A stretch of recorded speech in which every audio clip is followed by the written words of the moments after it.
डरावनी रातें YouTube channel पर आपका स्वागत है। भूत प्रेत, पिशाच और शैतानों की रोमांचक कहानियाँ आपको इस चैनल पर सुनने को मिलती हैं। अगर आपको ऐसी ही वीडियोस देखना पसंद है तो हमारे इस चैनल को सब्सक्राइब करना ना भूलें। तो हेडफोन लगा लें, कमरे की लाइट्स ऑफ कर लें, क्योंकि ये वक्त हो रहा है डरने का।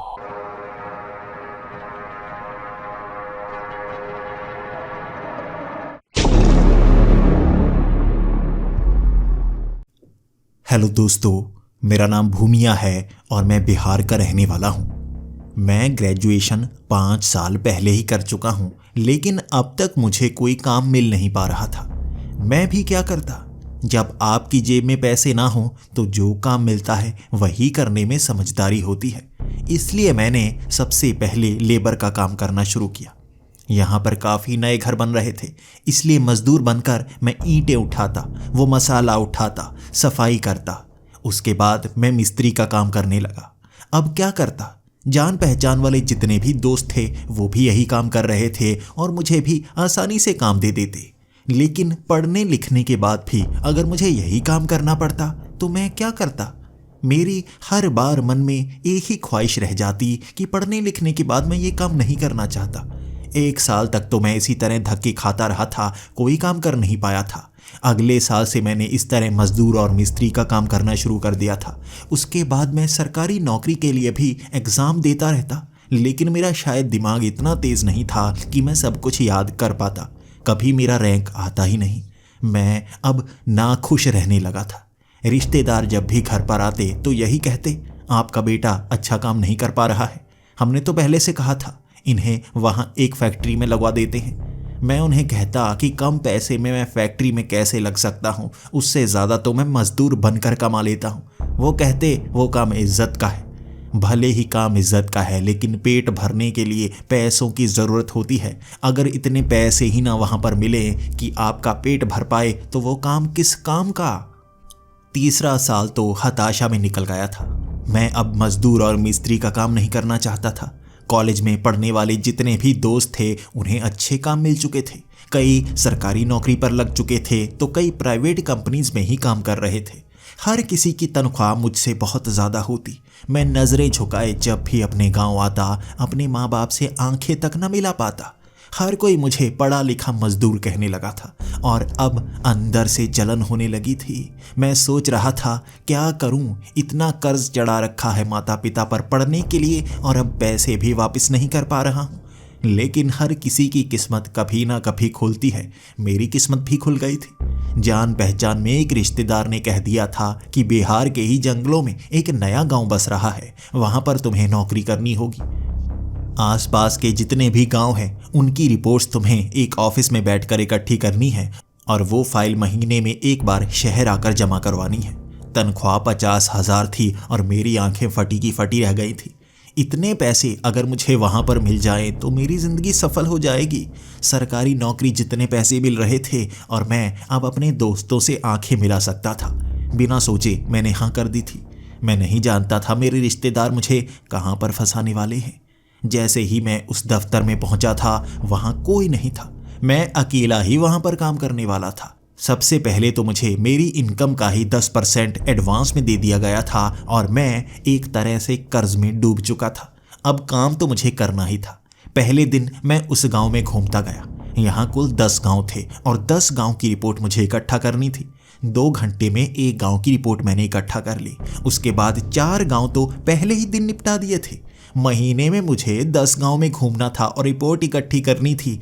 4 गांव मैंने एक ही दिन में ख़त्म कर दिए और अब भी समय बाकी था। मैं 2-3 गांव और घूम सकता था। मुझे लगा काम तो बहुत ज़्यादा आसान है। सारा दिन मैं वहां ऑफिस में बैठा करूंगा, टीवी देखा करूंगा और काम कम होगा, जब मन करेगा तब कर लूँगा। मैं 2-3 दिन में महीने का काम कर सकता हूँ तो ज़िंदगी तो मेरी सफल हो गई। लेकिन उसी शाम मुझे पता चलने वाला था आखिर इस जगह कोई काम क्यों नहीं कर रहा था। पूरा दिन मैं हर गांव में घूमता रहा था। कभी दिमाग में आया ही नहीं था कि यहाँ बैठकर किसी के साथ कुछ ताश खेल लूँ, कोई चेस खेल लूँ। लेकिन शाम को मन कर रहा था, अकेले अपने ऑफिस में क्या करूँगा, रात को तो सोना ही है।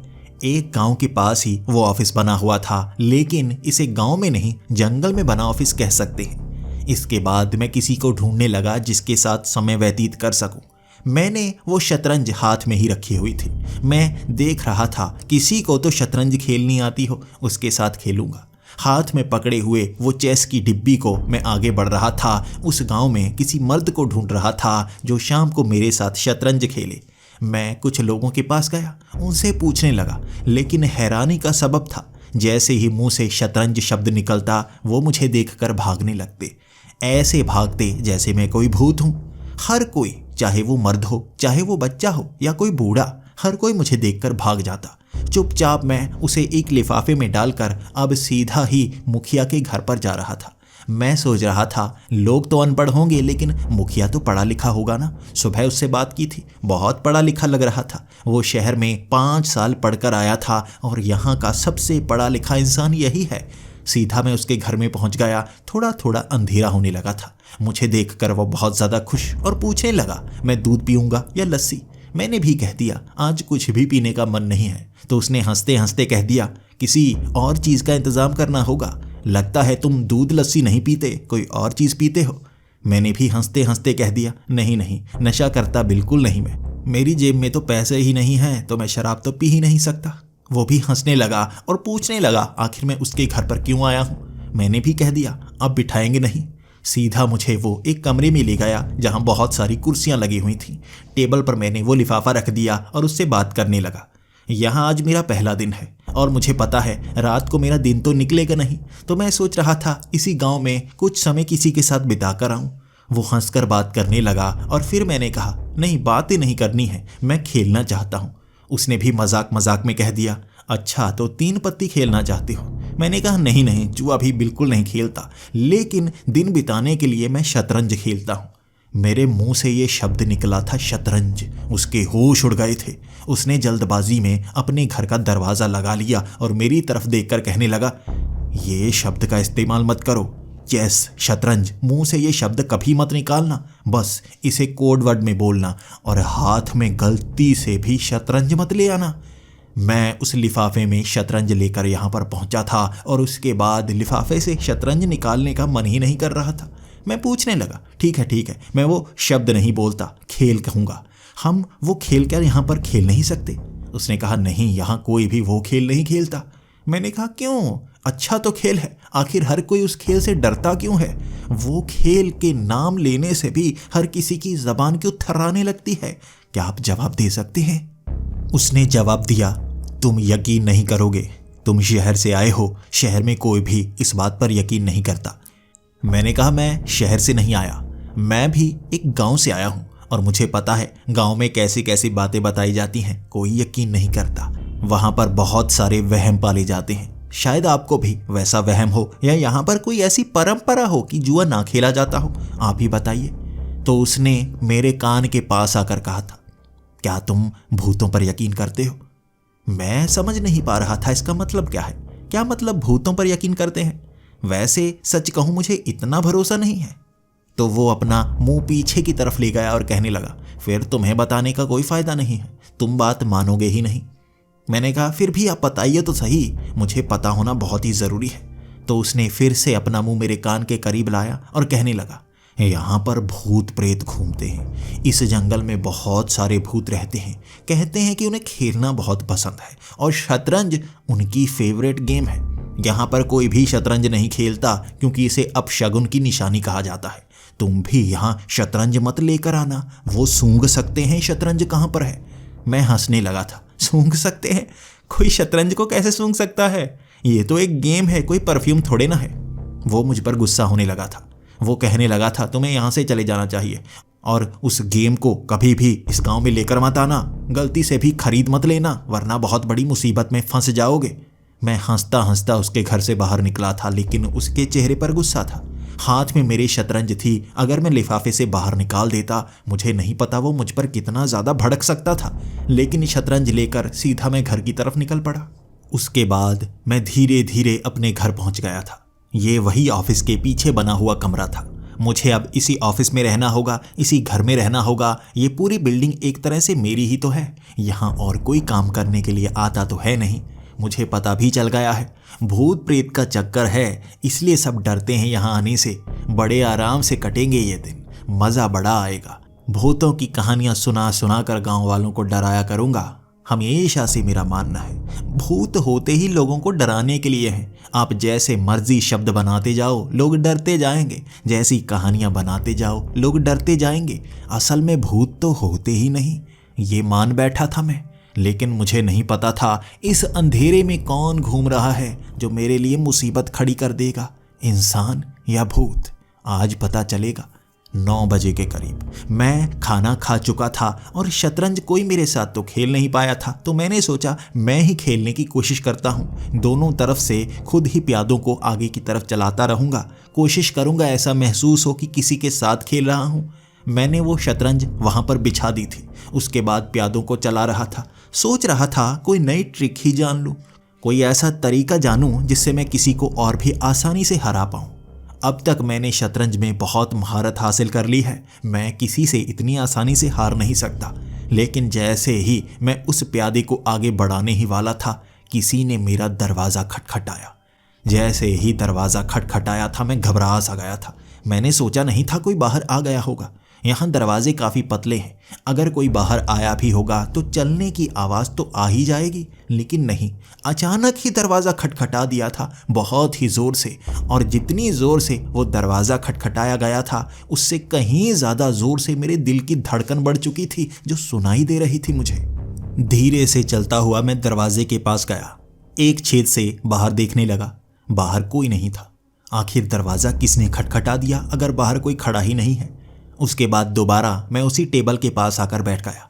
मैंने सोचा कोई शायद मुझे परेशान कर रहा होगा। लेकिन तभी दोबारा दरवाज़ा खटखटाया किसी ने। 2-3 बार ये दरवाज़ा खटखटाया था और मैं भागकर दरवाजे के पास गया था।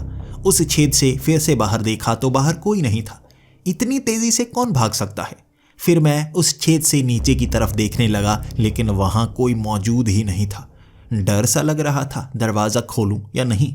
ये मेरा पहला दिन है। यहाँ पर चोर उचक्के रहते हों तो क्या करूँगा, अगर यहाँ पर लुटेरे आ गए तो क्या करूँगा। फिर मैं अंदर गया, एक लोहे की रॉड पकड़ी मैंने और उसके बाद दरवाज़ा खोलने के लिए बाहर जा ही रहा था, फिर से किसी ने दरवाज़ा खटखटाया। अब मैं जानता था वो जो भी है इस दरवाजे से एक तरफ सटकर दरवाज़ा खटखटा रहा है। छेद से मैं बाहर देख ना पाऊँ, वो यही चाहता होगा। रॉड लेकर बाहर निकलूंगा ताकि वो मुझ पर हमला भी ना कर पाए। धीरे से मैंने दरवाज़ा खोला था। दरवाज़ा आधा ही खुला था। सामने एक आदमी खड़ा था। वो तो बिल्कुल सामने खड़ा था, इधर उधर सटा हुआ नहीं था। मैं उसे पहचान नहीं पा रहा था। दरवाज़ा आधा खोल कर ही मैंने जवाब दिया, कौन हो तुम? दरवाज़ा क्यों खटखटा रहे हो? वो कुछ बोला नहीं, लेकिन उसने सर नीचे की तरफ झुकाया, मेरे कदमों की तरफ देखा और थोड़ी गर्दन आगे करके कमरे के अंदर देखने लगा। तभी मैंने उसे रोक दिया। यहाँ क्या देख रहे हो? कमरे के अंदर क्यों देख रहे हो? देखो मेरे पास लोहे की रॉड है, थोड़ा पीछे हटो, थोड़ा पीछे हटो। मैंने ये कहा और वो 2 कदम पीछे हट गया। मुस्कुराकर मेरी तरफ देखने लगा और कहने लगा, मैं कोई दुश्मन नहीं हूँ, दोस्ती हूँ, कोई लूटने नहीं आया, बस खेलने के लिए आया हूँ।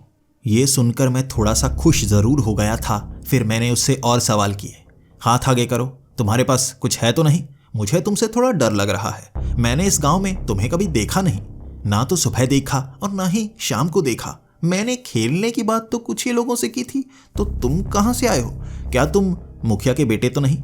वो फिर से मुस्कुराने लगा और कहने लगा, नहीं नहीं, जिनकी तुम बात कर रहे हो वो मैं नहीं हूँ, लेकिन मैं खेलने के लिए आया हूँ। मुझे खेलना बहुत पसंद है और रात को खेलने में मज़ा ही अलग है।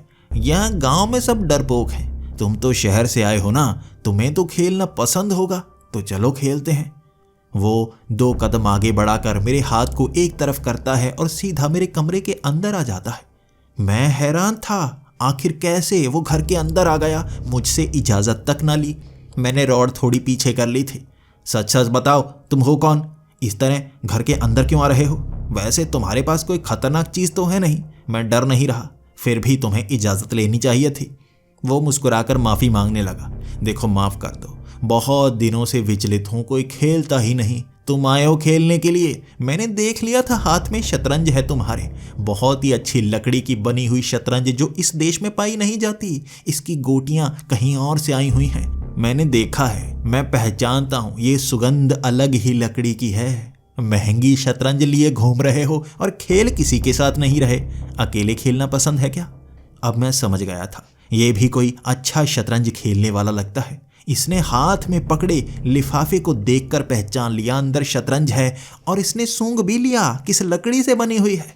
मैं हंसता हंसता कहने लगा, तुम भी अच्छे खिलाड़ी लगते हो, पहचान गए हो। लेकिन सच बताओ, खेलना आता भी है या हार जाओगे? वो हंसता हंसता कहने लगा था, खेल कर देखते हैं, मैं तुम्हें हरा दूंगा। अगर तुम मुझे हरा गए तो मान लूंगा अच्छे खिलाड़ी हो। अब वो कुर्सी की एक तरफ बैठ गया था, मैं दूसरी तरफ बैठ गया। मैंने शतरंज के सब प्यादे सही जगह रख दिए थे। अब हम दोनों खेलना शुरू हो गए। उसकी हर चाल थोड़ी अलग सी होती, लेकिन मैं हर रोज शतरंज खेलता हूँ, इसे हराने में मुश्किल नहीं होगी। मैं पहचानता जा रहा था वो किस चाल से मुझे हराने की कोशिश कर रहा है, और हर बार मैं उससे एक कदम आगे ही रहता। बातों बातों में उसके बारे में भी जानता गया था, लेकिन उसके सवाल मुझसे ज़्यादा थे। वो जवाब कम देता लेकिन सवाल ज़्यादा पूछता। मैं कहाँ से आया हूँ, क्या करता हूँ, कितना पढ़ा हूँ, वो मेरे बारे में सब कुछ जान गया था। मेरा ध्यान ज़्यादातर शतरंज में था। मैं जानता हूँ दिमाग का खेल कैसे काम करता है। आप किसी से अगर सवाल करते जाएं तो वो बहकता जाता है, उसका ध्यान जवाब देने में लग जाता है। इसके बाद आप अच्छी चाल चल दो तो सामने वाला फंस जाता है। ये यही कर रहा है। मेरा ध्यान जवाब देने के साथ साथ उन प्यादों को सही जगह पर रखने पर था, इसलिए मैं उससे सवाल कम कर रहा था। मैं उसके बारे में ज़्यादा जानना नहीं चाहता था, बाद में पूछ ही लूँगा, लेकिन अब तो गेम लगी हुई है, मुझे ये जीतनी है। 45 मिनट निकल चुके थे और मैंने उसे अच्छी तरह से घेर रखा था। उसकी रानी भी मार चुका था। अब उसके जीतने की चांस बहुत कम हो चुके थे और वो तो बस अपने राजा को बचाता जा रहा था। कितने समय तक बचाता? अब पूरी तरह से घेर तो चुका था और मैं अब थोड़ा सा रिलैक्स होकर खेलने लगा। मैं उसके बारे में जानना चाहता था। अब मैं ज़्यादा सवाल करने लगा था। तुम कहाँ से आए हो? उसने कहा, मैं जंगल से आया हूँ। मैंने कहा, जंगल से आए हो? किसी गांव से तो आए होगे ना? उसने कहा, नहीं नहीं, जंगल से आया हूँ, हमारा कोई गांव नहीं होता। मैं हंसने लगा, अच्छा तुम्हारा कोई गांव नहीं होता? बहकाओ मत, सही सही जवाब दो, हारने वाले तुम वैसे भी हो। वो मुस्कुराता हुआ कहने लगा, अच्छा तो तुम्हें पक्का है कि मैं ही हारूंगा? लेकिन अगर तुम हार गए तो? मैं भी अब थोड़ा सा घमंड में आ गया था। अगर मैं हार गया ना, तुम जो कहोगे मैं वो करूंगा। उसकी आंखें चमक गई और वो कहने लगा, अपनी बात पर अड़े रहना, अगर तुम हारे तो तुम वो मानोगे जो मैं कहूँगा। मैंने भी कह दिया, अच्छा वो भी ठीक है, लेकिन अगर तुम हारे तो तुम क्या करोगे वो भी बता दो। उसने जवाब दिया, अगर मैं हारा तो मैं तुम्हें नहीं मारूंगा, कभी नहीं मारूंगा। ये शब्द सुनकर मैं थोड़ा सा डर गया था। क्या मतलब नहीं मारोगे? क्या तुम मुझे यहां मारने आए थे? वो अब अजीब सी हंसी से मेरी तरफ देखता हुआ कहने लगा था, हाँ तुम्हें मारने के लिए ही तो आया था। तुम्हारे पास शतरंज की खुशबू आई थी, मुझे लगा था तुम डर जाओगे, शतरंज फेंक कर भाग जाओगे, लेकिन तुम तो खेलने लगे। तुम तो अच्छे इंसान हो, तुम्हें मारने का कोई फायदा नहीं। मैं थोड़ा सा घबरा गया था और मैं अब उस पर गुस्सा होकर कहने लगा था, तुम कैसी बातें कर रहे हो? तुम मुझे यहाँ मारने आए थे? मैं पुलिस को बुलाऊंगा अगर दोबारा ये बात की। निकलो यहाँ से, अब गेम खत्म नहीं होगी, तुम निकलो यहाँ से। इसके बाद वो खड़ा हो गया और कहने लगा, गेम शुरू की है तो खत्म तो करनी होगी। अगर तुम गेम को छोड़ते हो इसका मतलब तुम हारे। मेरी बात मानोगे फिर? मैंने कहा, मैं कहाँ हारा? गेम तो चल रही है ना। तुम ऐसी मारने की बातें कर रहे हो इसलिए कह रहा हूँ, भाग जाओ यहाँ से। उसके बाद उसने जो अपना रूप दिखाया वो भयानक था। वो कोई साधारण इंसान नहीं था, वो एक प्रेत था। काले रंग के कपड़े हो गए थे उसके, जो हवा में लहरा रहे थे। उसके पैर नहीं थे, उसका लंबा सा चोला था जो ज़मीन तक लगा हुआ था। जैसे ही उसने अपना चोला ऊपर की तरफ किया, ज़मीन से ऊपर उड़ रहा था वो। इसे देखकर मैं डर गया। मैं सीधा जाकर दीवार से लगा और वो भी एक झटके से मेरे बिल्कुल सामने। भयानक चेहरा और वो घूरती हुई आंखें मुझे अंदर तक डरा रही थी। मैं बयान नहीं कर सकता कितना डरा हुआ था मैं। वो शब्द जो उसके मुंह से निकले थे, इसी के साथ मुंह से निकलने वाली बदबू जो मेरे चेहरे पर पड़ रही थी, सड़ी हुई लाश की बदबू थी वो। ये प्रेत मेरे पीछे पड़ चुका था और उसने जो कहा मुझे और ज़्यादा डरा दिया। मैं खेलना पसंद करता हूँ शतरंज, तुम मेरे साथ खेल रहे हो। वादा तो किया है तुम जीते, मैं तुम्हें नहीं मारूंगा। अगर मैं जीत गया तो तुम्हें मेरी बात माननी होगी। मैं घबरा चुका था, लेकिन फिर भी मेरा वो मुंह खुला और मैंने कहा, अगर तुम जीत भी गए तो मुझे मारोगे तो नहीं? वो हंसता हंसता कहने लगा, मारूंगा क्यों? अगर मैं जीत गया फिर भी तुम्हें मारूंगा नहीं। खेलने में और मजा आएगा, और खेलूंगा, तुम्हारे साथ खेल खेलूंगा, लेकिन बताऊंगा कैसे खेलूंगा, वो तो जीतने के बाद ही बताऊंगा। मैं घबराता घबराता कहने लगा था, अभी तो मैं जीत रहा हूं ना, तो पीछे हो जाओ, कुर्सी पर जाकर बैठो। तुम मुझे डरा कर हराने की कोशिश कर रहे हो। तुम मेरे दिल को रोकना चाहते हो, डरा कर इस तरह जीतना चाहते हो। तुम चीटर हो। जब मैंने उसे चीटर कहा था, उसका गुस्सा देखने वाला था। वो बहुत ज़्यादा गुस्से में, और पूरा कमरा लाल रंग से भर गया था। लाल रंग की रोशनी जो उसके अंदर से निकल रही थी, वो छोटे छोटे चिथड़ों की तरह अलग होने लगा था। शरीर के अंदर से निकलने वाली लाल रोशनी मेरी आंखों को चुंधिया रही थी। वो गुस्से में चीख रहा था और पूरा घर कांपने लगा था। अचानक वो अपनी कुर्सी पर जाकर बैठ गया और ठंडे तरीके से बात करने लगा। तुम भी तो सही हो, इस तरह से तुम डर ही जाओगे और मर ही जाओगे तो फिर तो ये चीटिंग हुई ना। चीटिंग से नहीं जीतूंगा, आओ मेरे सामने बैठो। अब तो सही है ना, डर तो नहीं रहे। मैं फिर से उसके पास जाकर बैठ गया। मैं डरा हुआ था, लेकिन उससे कह रहा था, नहीं नहीं, ऐसे बनकर रहो। अगर तुम मुझे डराओगे फिर मैं नहीं खेलूंगा, फिर तो मैं भाग जाऊंगा, खेल कैसे पाऊंगा।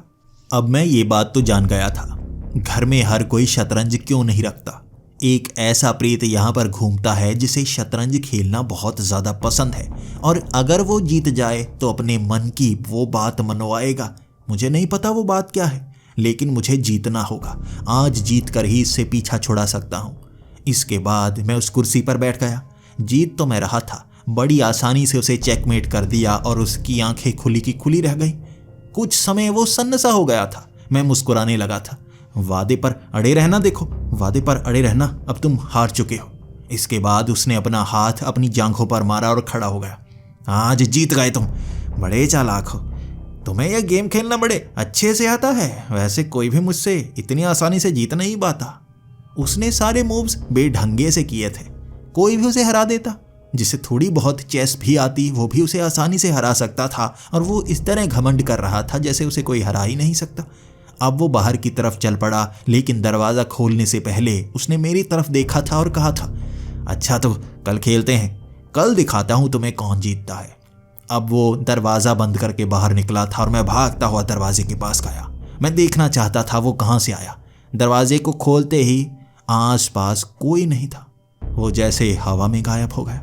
मैं आसमान की तरफ देख रहा था, कहीं वो उड़कर ही तो नहीं चला गया।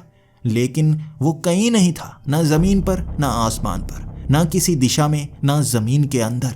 कहीं नहीं, वो गायब हो गया हवा में।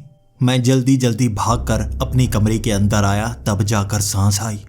मैं समझ गया था हर कोई यहाँ शतरंज को बाहर फेंक देता है, इसी कारण अब मैं उस रात डरता डरता सो तक ना पाया था।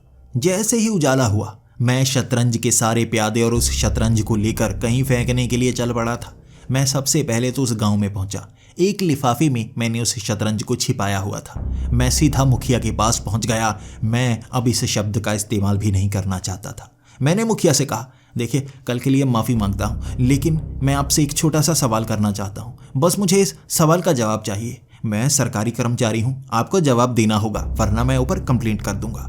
मेरी इस कंप्लेंट की बात सुनकर वो मुखिया थोड़ा शांत हो गया था और मुझसे कहने लगा था, हाँ करो करो, क्या सवाल करना चाहते हो। मैंने उससे सवाल किया, मुझे ये बताइए, अगर हम घर में वो गेम ले आते हैं, क्या वो प्रेत हमें मार देगा? इसके बाद मुखिया का चेहरा उड़ गया था और वो कहने लगा था, हाँ ज़्यादातर वो सबको मार ही देता है। मैंने कहा, ज़्यादातर जो बाकी बचते हैं, यानी कि जो उसके साथ खेलते हैं, उनके साथ क्या होता है? तभी वो कहने लगा, जो खेलते हैं वो सुना है कहीं गायब ही हो जाते हैं। वो मरते हैं या जिंदा रहते हैं या किसी को नहीं पता। लेकिन तुम्हें कैसे पता जो खेलते हैं? क्या तुम उसके साथ खेले हो? क्या तुम्हारे पास वो खेल है? देखो, यहाँ घर के अंदर मत आना। तुम्हारे हाथ में क्या है? सच बताओ, तुम्हारे हाथ में क्या है? मैं डरता डरता अब कहने लगा था, देखिए मुझे माफ़ कीजिए, ये वही चीज़ है जिसके बारे में हम बात कर रहे हैं और कल मैं उसके साथ खेल चुका हूँ। मुझे बताइए अब मैं क्या करूँ? अब वो मुखिया का चेहरा उतर चुका था और उसकी टांगें कांप रही थी। सामने उस धोती के अंदर कांपती हुई टांगें भी पहचान में आ रही थी। पूरी धोती हिल रही थी उसकी। वो कांपता कांपता कहने लगा था, अब मुझे नहीं पता, ये तो अब तुम ढूंढो क्या कर सकते हो। मेरे पास इसका कोई जवाब नहीं है, यहाँ किसी के पास इसका कोई जवाब नहीं है। तो मैंने कहा, क्या मैं इस खेल को कहीं दफना दूं, कहीं दूर फेंक आऊं? तो उसने कहा, अब तुम उसके साथ खेल चुके हो, तुमने ये खेल अपने घर के अंदर रखा, तुम फंस चुके हो। अब तुम इस जगह को छोड़कर हमेशा के लिए चले जाओ, यही कर सकते हो। मैं रोता रोता कहने लगा था, नहीं कर सकता, मैं ये तो कर ही नहीं सकता। इसे छोड़कर जाऊंगा, मेरे पास कोई काम नहीं है, मैं दोबारा वही काम नहीं करना चाहता। मैं यहीं रह सकता हूँ, भाग नहीं सकता। बताइए मुझे, मैं क्या करूँ? वो मुखिया भागकर अपने घर के अंदर गया और उसने अंदर से कुंडी लगा ली। वो मेरे किसी सवाल का अब जवाब नहीं देना चाहता था और मैं रोता रोता उस शतरंज को लेकर लगभग 30 किलोमीटर दूर साइकिल चला कर गया था। वहाँ खाई के अंदर उस शतरंज को फेंक आया था। उसके बाद सीधा घर के अंदर। अब मैं सोच रहा था उस भूत से कैसे छुटकारा पाऊं। क्या किसी तांत्रिक के पास जाऊं? शायद एक तांत्रिक ही मुझे बचा सकता है। मैं 2-3 गांव के आगे एक तांत्रिक के बारे में जानता था। उस तांत्रिक को 1000 रुपया दिया था मैंने। वो तांत्रिक बड़ा ज़्यादा खुश। उसका कहना था, जब तक उस भूत को भगा नहीं देता तुम्हारे साथ ही रहूँगा। ये रात के 8 बजे का समय था। वो तांत्रिक मेरे उसी कमरे के अंदर था। उसने ढेर सारी रोटियां खाई थी। 10 रोटियां खा चुका था, जैसे जन्मों जन्मों का भूखा हो और यहीं आकर भूख मिटा रहा हो। मेरे घर में रखी लगभग हर चीज़ खा चुका था।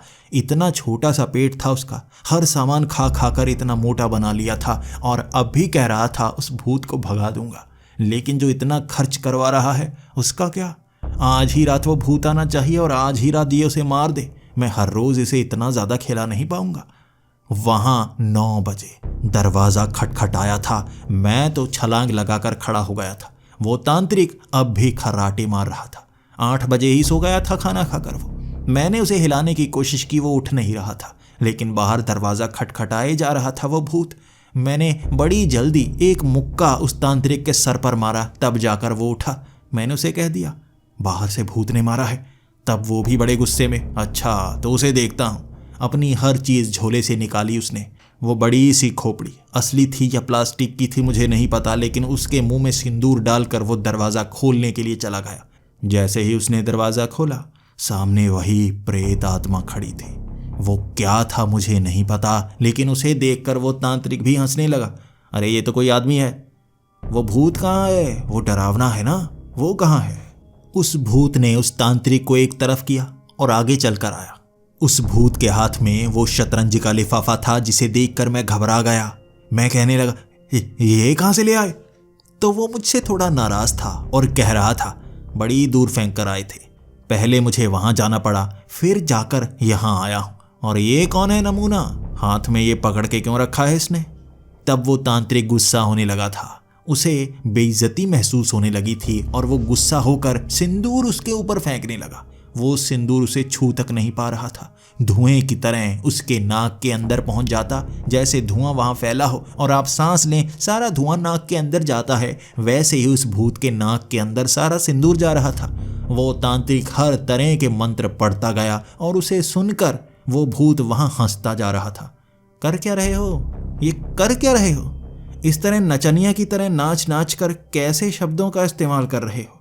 मैं खेलने के लिए आया हूँ, नाचने के लिए नहीं। भागो यहाँ से। तब तांत्रिक गुस्से में आ गया और कहने लगा, मूर्ख प्राणी, भूत झूठा बनकर बच्चे को डराता है। अब दिखाता हूँ तुझे। उसने अपनी जेब से लंबा सा डंडा निकाला और वो डंडा वो उसके सर पर मारने ही वाला था। उससे पहले ही उस भूत ने ऐसा भयानक रूप दिखाया कि वहीं पर वो तांत्रिक मूत गया, कांपते कांपते बेहोश हो गया। और बेहोश तांत्रिक मेरे किस काम का? अब वो सीधा टेबल पर आ गया। उसके बाद उसने शतरंज सजाई और एक तरफ बैठकर कहने लगा, चलो खेलते हैं, इसकी सफाई मैं बाद में करता हूँ, तुम्हें कोई परेशानी नहीं होगी, इसे तो मैं अपने साथ ही ले जाऊंगा। अब मैं क्या करता? डरता डरता मैं उस कुर्सी पर बैठ गया था। जिसे कोई तांत्रिक संभाल नहीं सकता उसे मैं कैसे संभालूंगा? काम मैं छोड़ नहीं पाऊंगा, तो इससे दोस्ती तो करनी ही होगी। मैं शतरंज खेल रहा था और मैं अच्छे अच्छे दांव से बड़ी आसानी से उसे हरा सकता था। फिर भी गेम थोड़ी लटकाता गया और अंत में बड़ी ही बेरहमी से उसे हरा दिया था। वो फिर से गुस्से में रह गया और मैं उससे कह रहा था, शर्त तो वही रहेगी ना, मुझे नुकसान तो नहीं पहुंचाओगे? वो हंसते हंसते कहने लगा था, इतनी अच्छी गेम खेलते हो, तुम्हें नुकसान क्यों पहुंचाऊंगा? चलो अब चलता हूं। जैसे ही वो दरवाजे के पास पहुंचा, मैंने पीछे से आवाज़ लगा दी, लेकिन तुम तो कुछ और कह रहे थे, सफाई करने वाले हो? तो वो हंसते हंसते कहने लगा, अरे हाँ भूल गया, इसे भी लेकर चलता हूँ। उसने उस तांत्रिक को कंधे पर उठाया। 1 घंटा हो चुका था, वो तांत्रिक होश में नहीं आया था और उसे वो कंधे पर उठाकर जैसे ही बाहर गया, मैं भागता हुआ दरवाज़ा खोलने के लिए गया। वो भी गायब, तांत्रिक भी गायब। अब मैं सोच में पड़ गया था, वो कहाँ चला गया? तांत्रिक को भी अपने साथ ले गया। अब करूं तो करूं क्या? इसे मुझे हर रोज हराना होगा, तभी मैं यहाँ पर काम कर सकता हूँ। अब हर रोज यही होने लगा था। वहां पर मैं उसे हरा देता, वो हर रोज बड़ी आसानी से हार जाता और मुझे लगने लगा था इसे आसानी से हराने के बाद कभी वो मौका आएगा ही नहीं जब इसकी बात चलेगी। लेकिन जब आपको सब कुछ आसान लगने लगता है, इंसानों की फितरत है, हम ध्यान भटकाना शुरू कर देते हैं। अब कई हफ्तों बाद मैं आसानी से उससे खेलता जा रहा था। अब जानबूझकर मैं उसे ज़्यादा मौके देता ताकि वो भी जीत पाता। बेवजह ही मैं अपनी रानी मरवा देता और फिर भी जीत जाता। उसे लगने लगा था मैं हर जगह से जीत सकता हूँ और एक दिन मैंने गलती कर दी। शुरू में ही मेरी रानी मर गई थी और कई प्यादे उसने घेर कर मार दिए। आज वो जैसे जैसे मैं खेलता था उसे जैसे सीख चुका था और मुझे मेरे ही तरीकों से हरा रहा था। रानी मरने के कारण मैं बुरी तरह फंसता जा रहा था।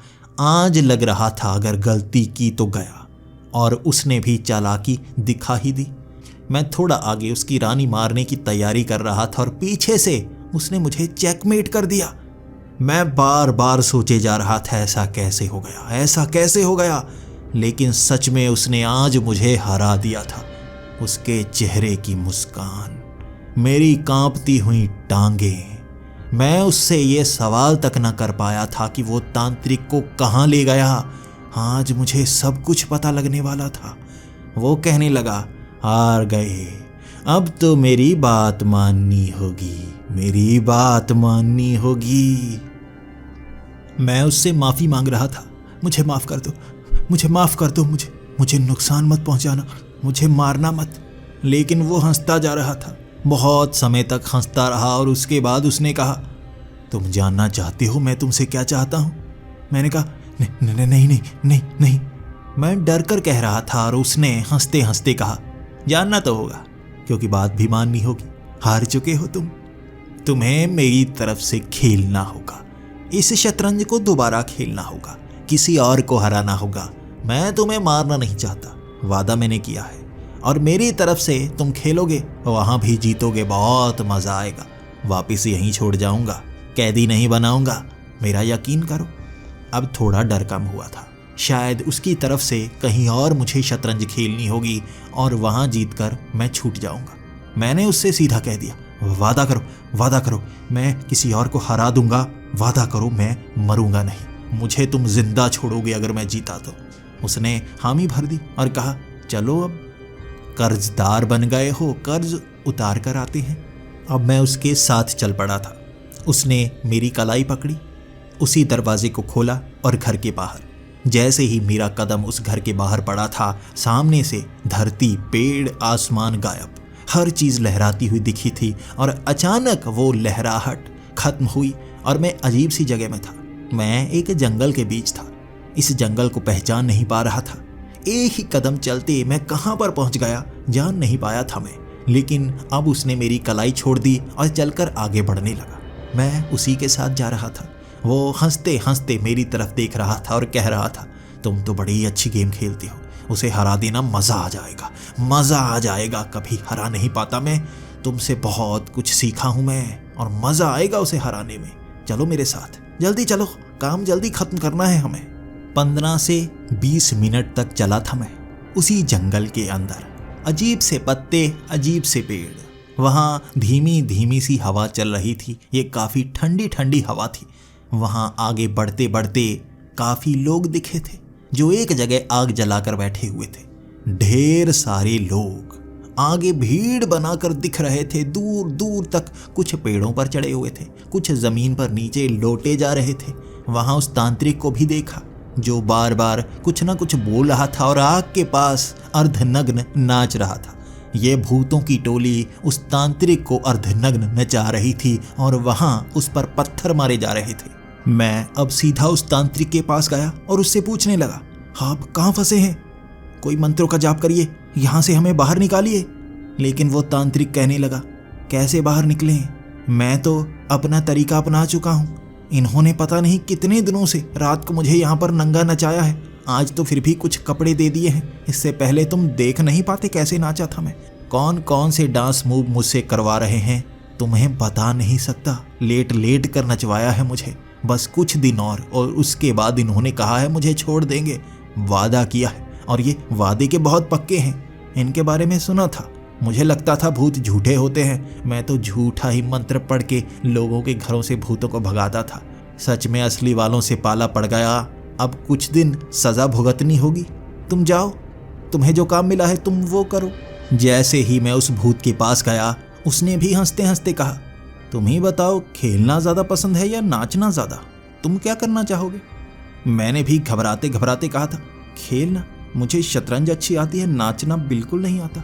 चलो जल्दी, किसे हराना है? उसके बाद हम कुछ दूर आगे बढ़े थे और आगे चुड़ैलों की टोली थी।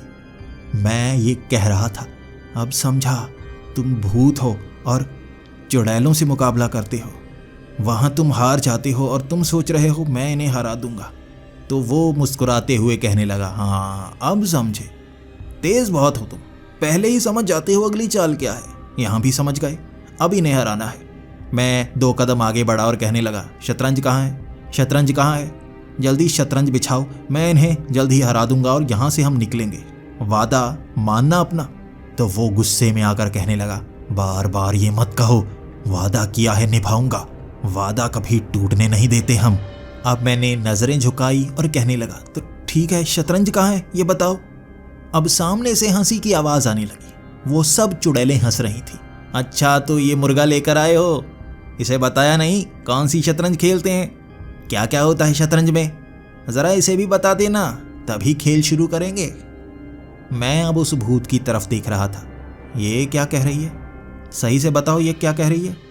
तो वो थोड़ा सा निराश होकर कहने लगा, ये शतरंज तो वैसी ही है, इसमें भी हाथी घोड़े प्यादे होते हैं, लेकिन जो चाल चलोगे तुम वही बन जाओगे। बस जो भी होगा तुम्हारे साथ होगा, उस तरह खेलना होगा। बस थोड़ा सा ऐसा ही है, कुछ ज़्यादा मुश्किल नहीं।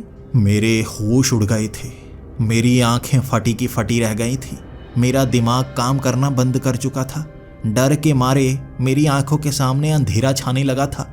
पता नहीं कब मैं बेहोश हो गया, लेकिन वो भूत भी इतने कमीने थे, पानी मेरे मुंह पर मार मार कर मुझे फिर से होश में ले आए।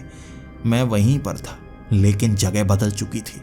सामने शतरंज का जैसे टेबल सजा हुआ था, विशाल टेबल, बड़े बड़े कई प्लॉट से बने हुए थे, कुछ काले रंग के, कुछ सफ़ेद रंग के, बीच में पेड़ भी बने हुए थे। मैंने अपनी तरफ देखा, मेरे ऊपर कवच चढ़ा हुआ था, हाथ में एक भाला था, सर पर एक हेलमेट था। मैं जैसे एक प्यादा बना हुआ था। दूर मैंने देखा एक मेरे जैसा ही प्यादा था। नज़र पीछे गई मेरे पीछे बड़ा विशाल घोड़ा था। मैं असली शतरंज में था, अब चाल मुझे ही चलनी थी।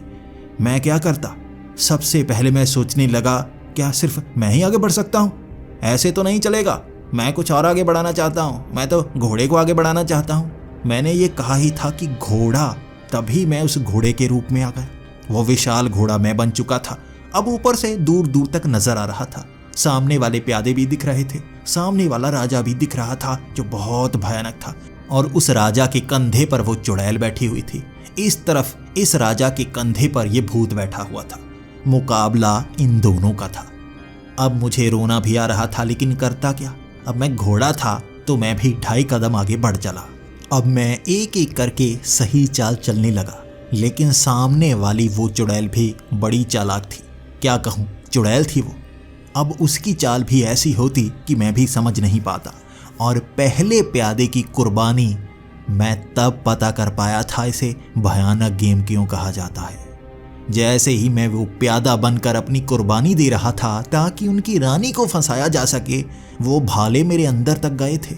असल में भाले मेरे शरीर में घुसे थे, मेरी गर्दन को काटा गया था, पिछवाड़े पर भाले घुसाए गए थे, छोटे छोटे टुकड़ों की तरह मुझे मार मार कर फेंका गया था। तभी मैं बोला था रानी। मैं रानी के रूप में आ गया था। मुझे रूप बदलते रहना होगा और कटने का वो असली असर मैं सामने से देखना नहीं चाहता। अब चाल भी बड़ी तेजी से चलनी होगी। कभी मैं रानी बनता, कभी मैं राजा बनता, कभी मैं बनता प्यादा। मैं रूप बदल बदल कर उस चुड़ैल को फंसा रहा था, और वो भी तो चुड़ैल थी। कहा जाता है ना, जब भी कोई बहुत चालाक हो तो वो चुड़ैल ही होती है। ये भी वैसी ही थी। सामने से हंस हंस कर इस तरह से फंसाती कि मेरे इस भूत को भी बहुत गुस्सा आ जाता। मैं उसे समझाता, नहीं, इसकी चाल में नहीं फंसना है, खेलने दो मुझे, अपनी मर्जी मत चलाओ। अब वो चुड़ैल बार बार इस भूत को गुस्सा दिला रही थी। वो अपने प्यादे को आगे करती और सामने से चैलेंज करती, इसे मार कर दिखाओ, हिम्मत है तो इसे मार कर दिखाओ। ये भूत भी कह देता, उस प्यादे को आगे करो, मैं तुझे छोड़ूंगा नहीं, उस प्यादे को आगे कर, मार उसे। और मैं इसे समझाता समझाता थक गया था। अबे फंसा रही है तुझे, फंसा रही है, वो जीतना चाहती है, उसकी बातों में मत आ। यार तू उसकी बातें सुनता क्यों जा रहा है? उस राजा के कंधे पर बैठा हुआ वो भूत समझ नहीं पा रहा था कि हाथी बनकर भी पिछवाड़े पर जब भाले घुसते हैं तो दर्द कितना होता है। भले ही मैं रूप बदल लेता था, लेकिन दर्द तो महसूस होता था ना, बेइज्जती तो महसूस होती थी ना। हम चाल चलते गए। मुझ पर प्रेशर बहुत ज़्यादा होता। मैं संभल संभल कर चलता और अंत में कुछ प्यादे बचे थे, राजा रानी दोनों के बचे थे, और हम उसकी रानी को घेरते जा रहे थे। मैं बार बार फंसाए जा रहा था और एक प्यादे की कुर्बानी ने उनकी रानी को मार ही दिया। वो चुड़ैल असल में चीख रही थी और मैं यहाँ ये समझ बैठा था, अब चेकमेट करने से कोई नहीं रोक सकता। हमारे प्यादों ने किस तरह से घेरा उस राजा को और हमारी रानी ने अंत में चेकमेट दे ही दिया। चीखती हुई वो चुड़ैल उस राजा के कंधे से उतर गई थी और उतरती उतरती जमीन पर लेटकर रोए जा रही थी। यहाँ इस भूत को इस तरह से कपड़े उतार कर नाचते हुए देखा था मैंने। ये भूतों और चुड़ैलों की दुनिया है या कोई कॉमेडी का मंच? वो इस तरह से नाच रहा था जैसे उसने बहुत बड़ी जंग जीत ली हो। रोती रोती वो चुड़ैल वहां से चली गई थी और इस भूत को 50 गालियां निकाल कर गई थी। अंत में मैंने भी अपनी जिंदगी बचा ली थी, क्योंकि बाद में मुझे उस भूत ने बताया था, अगर तुम हार जाते तो यहाँ कई महीनों तक नंगे होकर नचाए जाते। मैं घबराया घबराया अब उसके साथ चल पड़ा था और वो भी मुझे मेरे घर तक ले आया था। बहुत खुश था वो, और मैंने भी अपनी जान बचाई थी। मैं नहीं जानता वहाँ मेरे साथ क्या क्या होता। शायद मुझे वहीं मौत के घाट उतार दिया जाता। भूत थे वो, चुड़ैलें थी वो, हमें पता है ना वो क्या क्या कर सकते हैं। लेकिन इसने वादे के अनुसार मुझे वापस छोड़ दिया और मैंने भी कह दिया, अब दोबारा खेलने नहीं जाऊंगा, यहाँ से सीख जाना, खुद ही खेलना। ऐसी गेम मैं नहीं खेलना चाहता।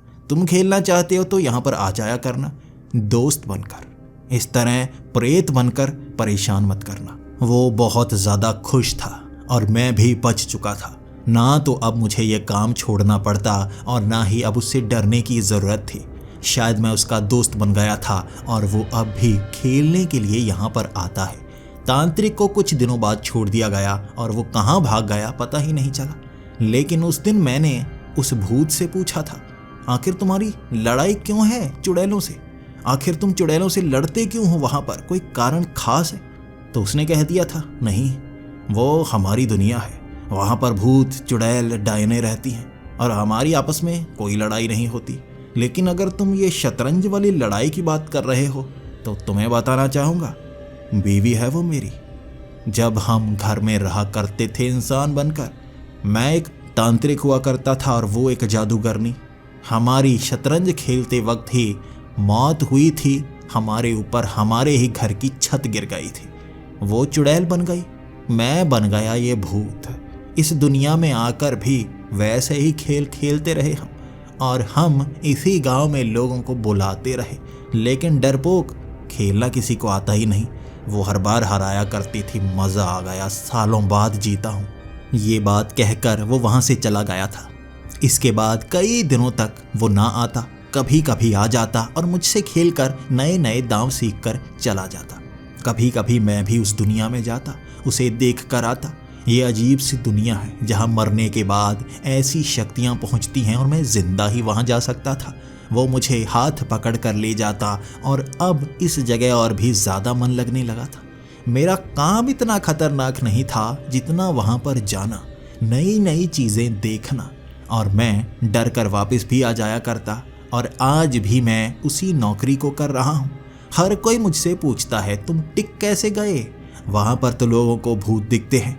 मैंने कहा सिर्फ भूत ही नहीं और भी बहुत कुछ है, और यकीन करो मेरे सिवा ये काम और कोई कर भी नहीं पाएगा। क्या आप मेरी जगह मेरा ये काम कर सकते हैं?